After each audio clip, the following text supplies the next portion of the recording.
पहले के समय में क्या हुआ करता था, जितने भी देवी देवता थे ये सब के सब सबका तिलक का एक ही स्टाइल था, उर्दू पुंड्रक। अब राक्षस देवताओं में जब युद्ध होना है, अब युद्ध हो जाए तो देवता लोग पहुंचे भगवान के पास, कहते प्रभु ये राक्षसों ने बहुत बुरा हाल करके रखा, आप कुछ करिए ना। कहता ठीक है मैं सुदर्शन चक्र भेजता हूँ। सुदर्शन चक्र गया, उसने देखा ये उर्दू पुंड्रक लगा हुआ है राक्षसों के, वापस आ गया, सर ये तो काम नहीं हो पाएगा, ये उर्दू पुंड्रक लगा हुआ है इन लोगों के। तो भगवान ने कहा भाई ये तो बड़ी दिक्कत है, अब मैं हेल्प भी करना चाहूँ राक्षसों की, कैसे देवताओं की कैसे करूँ, मैं राक्षस मरेंगे नहीं क्योंकि उनका भी उर्दू पुंड्रक है, वो भी लगाए हुए हैं। तो शिव जी के उन्होंने साथ मीटिंग की, उन्होंने कहा शिव जी एक बड़ा इंपॉर्टेंट डिसीजन है भाई, तिलक का स्टाइल बदलो आप, ये राक्षस लोग है ना ये लोग भी उर्दू पुंड्रक ही लगाते हैं, इनका त्रिपुंड कर दो आप। ठीक है जी कर देंगे। तो उससे पहले शिव जी भी उर्दू पुंड्रक लगाया करते थे, कहते आप लेकिन क्योंकि एचओडी इनका मैं ही हूँ तामसिक लोगों का, तो इसीलिए मेरे को फिर वही करना पड़ेगा, लेकिन ठीक है आपकी अब सेवा के लिए सारी डिफिकल्ट सेवाएं तो इन्हीं को मिलनी है। तो फिर इन्होंने फिर सारे राक्षसों को बुलाया, कहते हैं देखो ये जो उर्दू पुंड्रक है इससे हमारी शक्ति कम होती है, बल्कि अगर राक्षसों को अपनी शक्ति डबल करनी है तो उसके लिए एक बहुत ही विशेष तिलक है जो कि मैं सिद्ध करके वो तिलक मैंने डिजाइन किया है, और वो है त्रिपुंड। ये वाला भाई शिव जी ने भाई नया तिलक का डिजाइन निकाला है, फिर सबने जो है अपना लिया और फिर सब कहते बस अब ये होकर के अब आप जाओ, अब आपका विजय होगा। वो वहां पे घुमा रही है शिव जी को जहां पे शिव जी के फॉलोअर्स हैं, हर एक स्थान, उस स्थान पे जहां जहां शिव जी के फैन फॉलोइंग है उसी स्थान पे वो स्त्री घुमाई जा रही है और शिव जी लट्टू हुए पीछे पीछे चली जा रही है।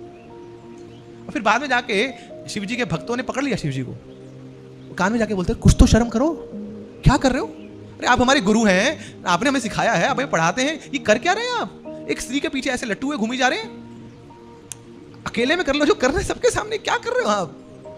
तो शिव जी बोलते रहे चिंता मत करो, देखो बैठो, ये गूढ़ बात है, अरे ये सामने जो स्त्री है ये कोई और नहीं है, ये तो मेरे वही श्याम सुंदर हैं जो मोहिनी मूर्ति के रूप में आए हैं, और मेरे कृष्ण किसी भी रूप में आए वो उतने ही आकर्षक है, उनका नाम है कृष्ण। कृष्ण मतलब सर्व आकर्षक, वो सबको आकर्षित करते हैं। अगर मेरे कृष्ण वो जब अपने श्याम सुंदर रूप में आते हैं तब भी वो उतने आकर्षक हैं जितने जब वो नरसिंह के रूप में आते हैं, जब वो वामन के रूप में आते हैं, जब वो मत्स्य के रूप में आते हैं, और चाहे वो सूअर के रूप में क्यों ना आ जाए तभी वो बड़े ही आकर्षक रहते हैं। हुआ कि शिव बड़े हैं या विष्णु बड़े हैं, तो जब काफी आर्गुमेंट चल रहा था तो दोनों ने डिसाइड किया चलो ऐसा करते हैं दोनों में युद्ध करा लेते हैं ना। तो विश्वकर्मा जी को बुलाया गया, बिल्कुल सेम साइज के धनुष बनाए गए और इन दोनों को पकड़ा दिया, चलो जी देखें कौन बड़ा है। तो भगवान विष्णु थे, उनके जो धनुष के अंदर सारंग जो उनके खुद के धनुष है वो प्रवेश कर गए भगवान विष्णु, और इस प्रकार शिव जी हैं उनका अपना धनुष है। इस तरह से दोनों में युद्ध होना शुरू हुआ, और फिर शिव जी के जितने भी तीर थे वो सबके सब काट के रद्दी कर दिए विष्णु जी ने। उसके बाद उनका नारायण अस्त्र जो है वो बढ़ गया शिव जी की ओर, अब शिव जी आगे आगे नारायण अस्त्र पीछे पीछे। तो हालांकि शिव जी जानते हैं नारायण अस्त्र को शांत करने का एक ही तरीका है, उसके आगे साष्टांग दंडवत कर दो,